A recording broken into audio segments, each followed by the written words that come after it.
தற்போது நமது இணைப்பில் மருத்துவர் ரவீந்திரநாத் இணைந்திருக்கிறார். அவரிடம் பேசலாம். சார் வணக்கம். வணக்கம். தமிழகத்துல கடந்த 5 மாதங்கள்ல 3,25,523 பேர் நாய்க்கடியால பாதிக்கப்பட்டிருக்கிறாங்க. கிட்டத்தட்ட 17 பேர் உயிரிழந்திருக்கிறாங்க. சார், ஒரு அதிர்ச்சியான சம்பவமாவே இது பார்க்கப்பட வேண்டியிருக்கு. இப்போ நாய் கடித்தவுடன் உடனே செய்ய வேண்டியது என்னவாக இருக்கு? இந்த மாதிரி விஷயங்களுக்கு என்ன உடனடியா செய்யணும் நீங்க சொல்றீங்க? நாய் கடிச்சவங்க நல்லா சோப் போட்டு கழுவணும், உடனடியாக மருத்துவரை போய் அணுகணும், அவங்க சொல்லக்கூடிய வகையில தடுப்பூசி போட்டுக்கணும்.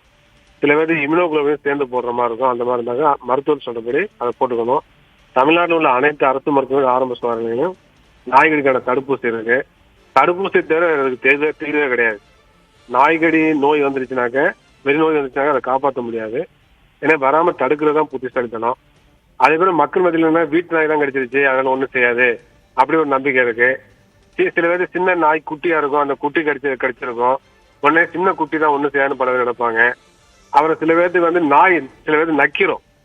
அதை கூட நம்ம என்னன்னாக்க நாய் நக்கிருச்சு அப்படிங்கிற மாதிரி அலட்சியமா இருப்போம். அந்த நாய் அந்த ரேபிஸ் தொற்று இருந்துச்சுனாக்க அந்த உமிழ்நிலையா இருக்கும். அப்ப நம்ம உடம்புல சின்ன கீரல் இருந்தா கூட அது மூலமா ஒரு உடம்புக்கு போறதுக்கு வாய்ப்பு இருக்கு. அதே மாதிரி நாயோட நெகம் பட்டா கூட கடிக்கணும்னு அவசியம் இல்லை. நாயோட நெகம் பட்டா கூட அது மூலமா அந்த ரேபிஸ் போறதுக்கு வாய்ப்பு இருக்கு. எனவே இது போன்று வருகின்ற பொழுது கண்டிப்பாக தடுப்பூசி போட்டுக்கொள்ளணும். அது மாதிரி போட்டுக்கொண்டால் நிச்சயமா இறப்பு தடுக்க முடியும். புவி வெப்பமயமாதல் காரணமாக இன்றைக்கு விலங்குகள்டையும் அவருடைய வாழ்க்கையில வாழ்க்கை முறையில மிகப்பெரிய மாற்றம் இருக்கு. அவருடைய பிஹேவியர்ல நிறைய மாற்றங்கள் இருக்கு.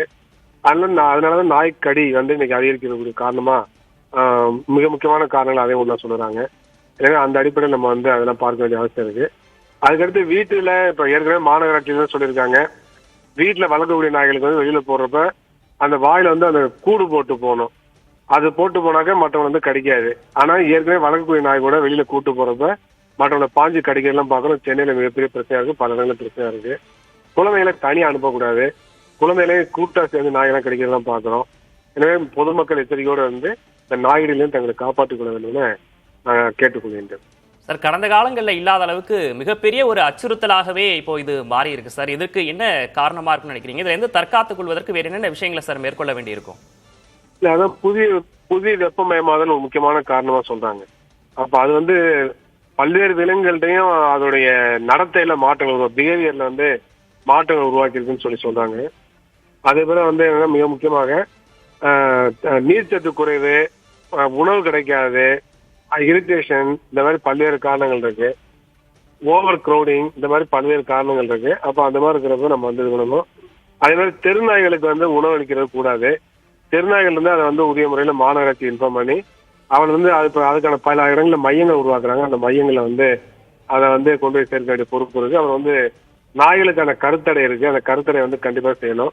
அதையெல்லாம் அரசு செய்கிறாங்க. எனவே அந்த அடிப்படையில தெருநாய் பெருக்கதை கட்டுப்படுத்த வேண்டிய அவசியம் இருக்கு. அதுக்கு அரசு, மாநகராட்சி, பொதுமக்கள் எல்லோருமே அதை சேர்ந்து முயற்சி எடுக்க வேண்டிய அவசியம் இருக்கு. அதனால சமூக பிரச்சனையா பார்க்கணும், எல்லோருமே அதை கூடுதல் அக்கறை செலுத்தணுங்கிறதா என்னுடைய கருத்து.